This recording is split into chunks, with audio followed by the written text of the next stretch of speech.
Às 3 horas da manhã de 15 de fevereiro de 1502, um grito lancinante ecoou pelos corredores de pedra do castelo de Estei. Não era um grito de medo, nem de agonia, mas algo muito mais perturbador. Os guardas baixaram os olhos em silêncio, enquanto diplomatas e cortesãos trocavam olhares tensos, cada um deles plenamente consciente de que o que estavam a ouvir não era uma paixão comum, mas a encenação do ritual de poder mais perigoso e secreto da Europa renascentista. Naquela madrugada gelada, enquanto Ferrara dormia sob uma lua vermelha como sangue, um evento se desenrolava nos aposentos ducais que alteraria o equilíbrio da política italiana. Algo tão íntimo e, no entanto, tão estratégico que os documentos oficiais o mantiveram em segredo durante quase 5 séculos. Quando esses documentos vieram à tona, revelaram como uma mulher de 22 anos transformou o seu corpo na arma diplomática mais devastadora que o seu mundo já tinha visto. Imagine um quarto real onde cada suspiro e cada gemido são tratados como moeda de troca, onde a carne de uma mulher se torna um campo de batalha e a consumação do casamento é realizada não como romance, mas como uma guerra ritualizada capaz de derrubar dinastias e cimentar impérios. O que está prestes a descobrir não é apenas a verdade sobre uma noite de núpcias escandalosa. É a revelação de um protocolo político tão secreto e tão sexualmente explícito que permaneceu enterrado nos arquivos mais confidenciais da Europa durante séculos. Foi assim que Lucrécia Borgia, filha de um papa 2 vezes viúvo devido a assassinatos políticos, passou de pornografia a predadora. Como uma noite de intimidade cuidadosamente observada se tornou a pedra angular de uma dinastia. Uma noite comentada em sussurros como 3 palavras proferidas por um chanceler real. O suficiente para explicar por que essa mulher, tanto temida quanto desejada, moldou o destino da Itália para sempre. Prepare-se. O que aconteceu antes do amanhecer vai destruir tudo o que pensava saber sobre sexo, poder e política no Renascimento. Se o seu coração já está a bater forte com este vislumbre das câmaras proibidas da história, imagine o que está por vir. Curta este vídeo se quiser que continuemos a desenterrar os protocolos ocultos que remodelaram impérios. E nos comentários, diga-nos o nome daquela rainha, duquesa ou cortesã cujos segredos mais obscuros quer ver expostos. A mais mencionada será a protagonista da nossa próxima investigação. Inscreva-se e ative o sino, porque estas verdades só são reveladas àqueles que se atrevem a juntar-se à nossa Irmandade Secreta. O ano era 1502, o auge da influência dos Borgia. Rodrigo Bura, o Papa e Alexandre Pinto, tinha assegurado o controle da Itália através de casamentos que transformaram os seus filhos em armas no tabuleiro político. Nesse clima volátil, Lucrezia era mais do que apenas uma noiva nobre. Ela era a personificação da própria diplomacia sexual. A Itália estava dividida em potências rivais, onde cada união entre aristocratas funcionava como um tratado, cada leito nupcial como um campo de batalha. Os ducados de Ferrara, Milão, Nápoles e os estados pontifícios eram mantidos unidos por alianças frágeis seladas entre lençóis de seda. O casamento aqui não era uma questão de amor, era uma questão de sobrevivência. Para a família Este de Ferrara, o que estava em jogo era a vida ou a morte. O Duque Eol, que governava, tinha apostado o futuro da sua dinastia nesta aliança com os Borgias. O seu filho e herdeiro, Alfonso d'Este, tornar-se-ia o instrumento vivo dessa aposta. As negociações foram concluídas em 30 de dezembro de 1501, com termos que revelavam o quão transacional este casamento realmente era. O dote de Lucrécia era de 100.000 ducados de ouro, o suficiente para financiar cidades inteiras durante um ano. No entanto, o verdadeiro preço deste acordo não seria medido em ouro, mas em carne, na própria noite de núpcias. Registros da época mostram que existiam protocolos secretos para garantir as uniões aristocráticas. A consumação nunca era simplesmente privada. Exigia testemunhas oficiais e confirmação, porque a legitimidade de toda a dinastia dependia disso. A primeira noite de casamento tornou-se uma performance quase pública, em que o resultado na cama decidiu o destino das nações. A data escolhida, 2 de fevereiro, não foi coincidência. Era a festa da purificação da Virgem, um dia santo católico. Ao alinhar a cama nupcial com o ritual sagrado, os Borgias e os Estes fundiram o divino e o carnal, tornando essa consumação não apenas um ato sexual, mas um ritual de santificação dinástica. Lucrezia entrou em Ferrara, carregando o peso de 2 casamentos desastrosos. Aos 22 anos, sua beleza descrita pelo poeta Petro Bembo como rara e luminosa era rivalizada apenas por sua reputação manchada de sangue. Seu primeiro marido, Giovanni Forzer, fugiu após ser acusado de impotência. O segundo, Alfonso de Aragão, foi estrangulado até a morte dentro do Vaticano, vítima de uma intriga papal. Esta noiva não era inocente. Era uma sobrevivente armada com inteligência, sensualidade e uma perigosa mestria em transformar fraqueza em força. O seu novo marido não podia ser mais diferente. Alfonso d'Este, de 25 anos, era um soldado, um engenheiro e um homem que forjava os seus próprios canhões com as próprias mãos. Ao contrário dos fracos cortesãos de outras cortes italianas, Alfonso irradiava poder sem precisar prová-lo. Ele tocava música com elegância, projetava artilharia com precisão e incorporava tanto a força de um guerreiro quanto o refinamento de um príncipe renascentista.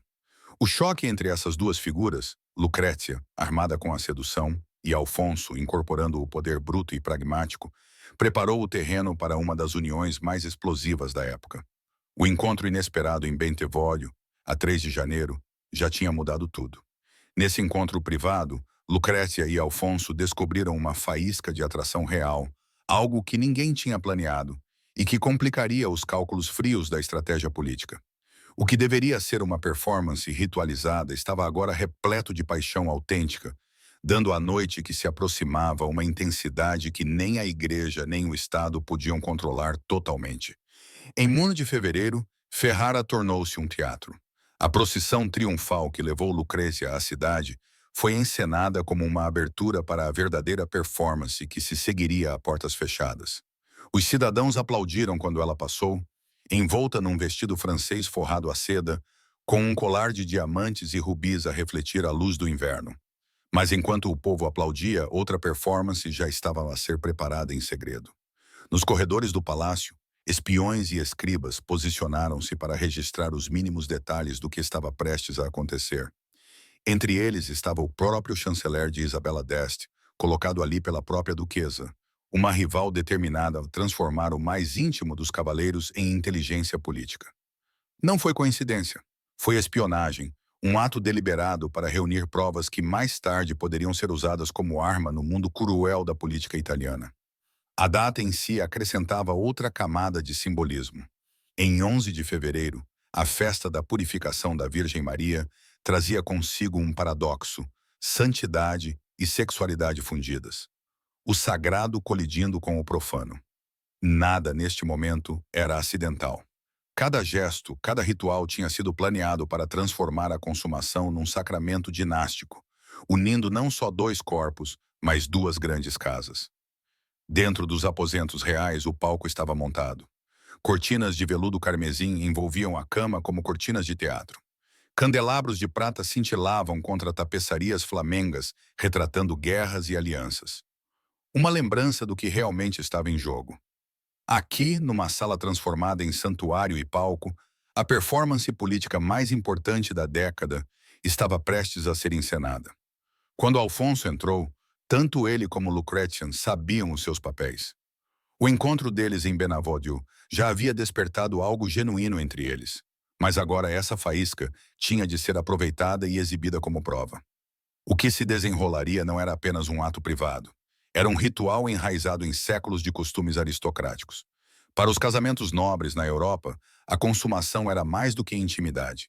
Era um certificado de legitimidade, um ato vinculativo que provava que herdeiros podiam nascer, alianças asseguradas, dinastias continuadas.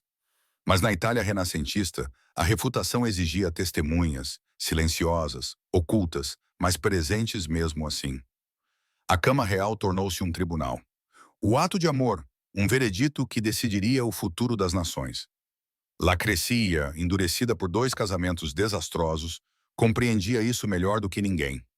A impotência de Giovanni Force tinha se transformado em humilhação pública e anulação. A morte de Alfonso de Aragão por estrangulamento nos aposentos do Vaticano mostrou-lhe que a fraqueza na cama conjugal significava fraqueza na política e que a fraqueza na política podia significar a morte. Essas lições moldaram a sua estratégia. Ela não seria mais uma pornô. Ela sobreviveria e até dominaria, transformando seu corpo em uma arma. Alfonso também compreendeu o que estava em jogo. Sua virilidade já era conhecida, mas o conhecimento não era suficiente. Tinha que ser provado, documentado, testemunhado. A família Esti não podia arriscar rumores de impotência ou infertilidade.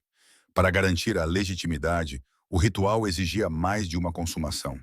Cada ato seria gravado como prova irrefutável, um escudo contra acusações, escândalos ou planos de assassinato. E assim começou a noite. A primeira consumação trouxe uma carga que nenhum dos dois esperava. A paixão real misturada com a necessidade política produziu uma energia que os surpreendeu até a eles. Pela primeira vez, o dever e o desejo estavam alinhados. Essa união não foi apenas encenada, foi vivida. A segunda consumação, registrada pelo chanceler incorporado de Isabela d'Este, mostrou o quanto cada momento era monitorado de perto. Para pessoas de fora, isso poderia parecer uma invasão, mas aos olhos da corte era um dever. O quarto era simplesmente uma extensão da sala de tratados e cada suspiro e grito era um testemunho político. O terceiro e último ato selou o ritual. Não era mais apenas a união de dois indivíduos. Era a criação de uma aliança viva, um novo eixo de poder entre as famílias Borgia e Estey. Os registros oficiais daquela noite forneceram a validação legal e política de que ambas as casas precisavam. A resistência e a compostura de Alfonso provaram não apenas sua veracidade, mas também sua força psicológica. Atuar sob tanta pressão exigia a mesma disciplina que ele demonstrava como líder militar. Lucrécia, por sua vez, revelou os instintos de sobrevivência que a mantiveram viva, apesar da traição e do sangue. Juntos, eles transformaram um teste perigoso em triunfo. Essa noite de paixão testemunhada, documentada e santificada não foi apenas sobre amor. Foi política. Foi poder. A capacidade de Lucrécia de transformar fraqueza em poder, transformando seu próprio corpo em um escudo contra a destruição política, estabeleceu um precedente que ecoaria por toda a Renascença. As notas meticulosas registradas pelo chanceler oficial tornaram-se mais do que fofoca ou escândalo. Tornaram-se um documento vinculativo, um certificado de legitimidade donástica que poderia proteger a União Estaba por décadas. Aquelas páginas continham uma garantia contra a anulação, contra conspirações para minar o casamento, contra as desculpas que potências rivais frequentemente usavam para lançar ataques militares ou diplomáticos. Aquela noite de 2 de fevereiro de 1502 criou um novo paradigma. A partir de então, a consumação múltipla documentada não era mais uma raridade, mas o padrão para validar uniões políticas da mais alta importância. O quarto real não era mais simplesmente um espaço privado. Era um tribunal, um palco e um campo de batalha onde o próprio desempenho sexual determinava o destino de impérios. Quando o amanhecer chegou em 3 de fevereiro, duas pessoas haviam se transformado. Não mais simplesmente noivos, Lucrécia e Alfonso emergiram como arquitetos de uma nova realidade política. A execução bem-sucedida do ritual dinástico deu à aliança uma base tão forte que se espalharia por toda a Itália durante décadas, mostrando ao mundo que a sexualidade, quando aproveitada estrategicamente, poderia ser a arma mais afiada no arsenal de um governante. As reverberações se espalharam muito além das muralhas do Castelo de Ferrara. O que havia começado como um ritual íntimo era agora um terremoto político. Os rivais que haviam rezado para que o casamento fracassasse ficaram impotentes diante das provas documentadas. Eles não podiam mais descartar Lucrécia como uma prostituta manchada ou Alfonso como um mero soldado. O registro era uma prova irrefutável. Essa união era legítima e inquebrável. Quase da noite para o dia, a posição de Lucrécia na corte de Esther se transformou. Deixando de ser uma estranha tolerada, tornou-se essencial. A sua sobrevivência estava agora diretamente ligada à sobrevivência da própria dinastia. A sua morte traria o caos. Assim, a sua presença garantia a estabilidade. Pela primeira vez, era intocável. Alfonso também emergiu mais forte. O seu desempenho tinha provado não só a sua virilidade, mas também a sua resiliência sob pressão. Enquanto outros herdeiros nobres vacilavam, humilhados por anulações ou rumores de inadequação, Alfonso tinha triunfado. A sua reputação como o verdadeiro sucessor de Ferrara não era mais uma questão, mas um facto. Mas nem todos se alegraram. Isabela d'Este, que sempre governara a vida da corte como uma estrela incomparável, agora enfrentava uma rival perigosa. O sucesso de Lucrécia a transformara de um alvo em uma força. A rivalidade entre as duas mulheres, já tensa desde o seu primeiro encontro em Malalbero, agora explodira em uma guerra silenciosa. Ferrara tornou-se um palco para um combate psicológico. Gestos subtis, rumores sussurrados, disputas silenciosas por influência que moldariam a corte nos anos seguintes. A aliança também remodelou a geopolítica da Itália. França, Espanha e ducados rivais foram forçados a reconhecer a aliança Esteibá como um bloco de poder consolidado. Os cálculos diplomáticos mudaram. Tratados, rotas comerciais e estratégias militares tiveram de ser redesenhados em torno do facto de os Burjars e os Estes terem se fundido com sucesso em um só. No entanto, a política não era o único campo de batalha. Em 5 de setembro de 1502, Lucrécia deu à luz uma filha natimorta após convulsões durante o parto. Rumores surgiram imediatamente. A criança foi concebida na noite de núpcias ou antes, durante seus encontros secretos com Alfonso antes de Ferrara. Os cronistas ficaram obcecados com a linha do tempo porque a paternidade não era simplesmente pessoal. Era uma prova política de legitimidade. Lucrécia quase morreu, acometida por febre puerperal. Muitas mulheres não sobreviveram. A sua recuperação foi vista pelos contemporâneos como prova da graça divina, evidência da sua força e garantia de que ainda poderia dar herdeiros. Mas a provação mudou-a. Enfrentar a morte no parto fortaleceu a sua convicção de que a sobrevivência neste mundo exigia mais do que beleza ou obediência. Exigia estratégia. Essa nova clareza levou-a a outro caminho perigoso. Cerca de um ano depois, ela iniciou um relacionamento com Francesco Gonzaga, marquês de Mantua, e marido de sua rival, Isabela d'Este. Foi um caso nascido não apenas da paixão, mas do cálculo. Ao escolher o próprio marido de Isabela, Lucrécia atingiu o orgulho de sua rival, ao mesmo tempo em que garantia outra linha de proteção política.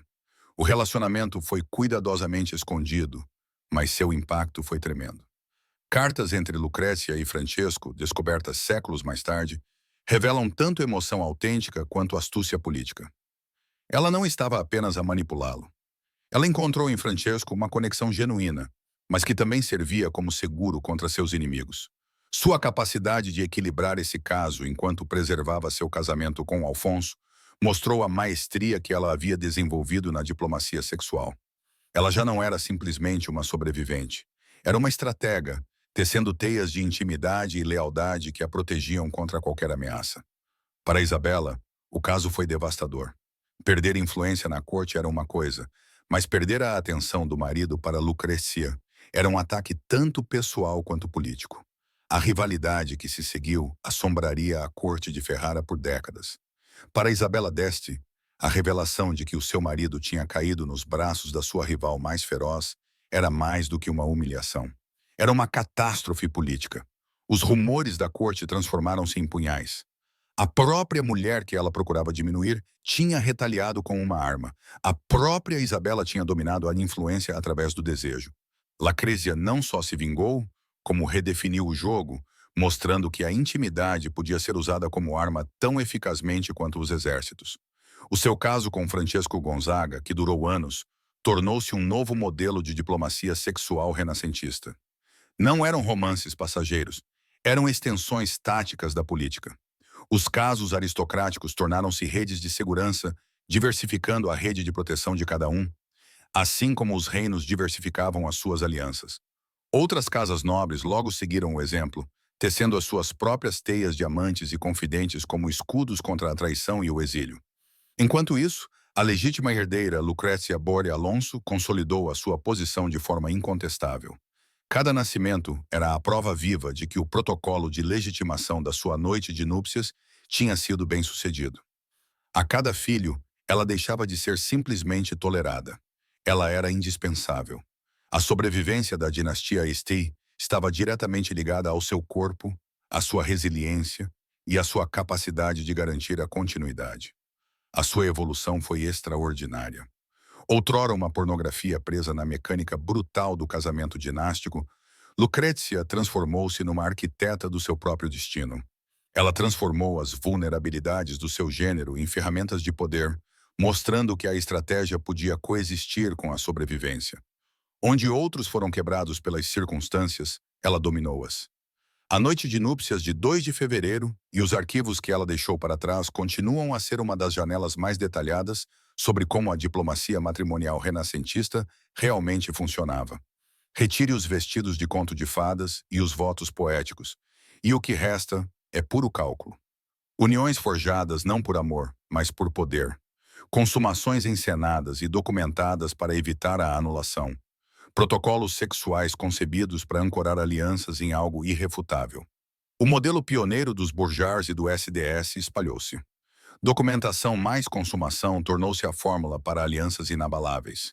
Mesmo após as suas mortes, os seus descendentes herdaram não apenas terras, mas uma metodologia. Um sistema frio e preciso, onde o quarto era tão crucial para a política quanto o campo de batalha. A transformação de lacrecia de pornografia para corretora de poder é um dos exemplos mais marcantes da história europeia de uma mulher conquistando autonomia num mundo projetado para esmagá-la. Ela provou que inteligência, coragem e intimidade estratégica podiam dobrar as regras de um sistema considerado imutável. No entanto, a sua história é apenas um fragmento de um mosaico oculto. Os arquivos da Europa guardam inúmeros segredos semelhantes. Protocolos enterrados porque revelam verdades demasiado escandalosas para os registros oficiais. Rainhas, duquesas e cortesãs usavam a sexualidade como arma, tão decisiva quanto a diplomacia ou a guerra. Sabia que Catherine de Medici aperfeiçoou um sistema de sedução que lhe permitiu controlar 3 reis franceses? Que o domínio de Anne Boleyn sobre a política erótica destruiu a unidade católica da Inglaterra e deu origem a uma nova religião? Que Isabel de Castela garantiu a unificação da Espanha ao orquestrar uma consumação tão minuciosamente testemunhada que exigiu 5 chanceleres oficiais? Essas mulheres nunca foram passivas. Elas eram jogadoras letais num jogo perigoso, reescrevendo as regras de dentro de gaiolas douradas. Se este vislumbre do mundo de Lucrécia o deixou inquieto, se lhe mostrou que as verdades mais proibidas da história são muito mais fascinantes do que os mitos higienizados, então você apenas arranhou a superfície. Escondidos nos arquivos secretos da Europa estão sistemas inteiros de diplomacia de quarto que remodelaram impérios. O passado ainda tem segredos e você está prestes a descobri-los. Curta e inscreva-se no canal. Nos vemos no próximo.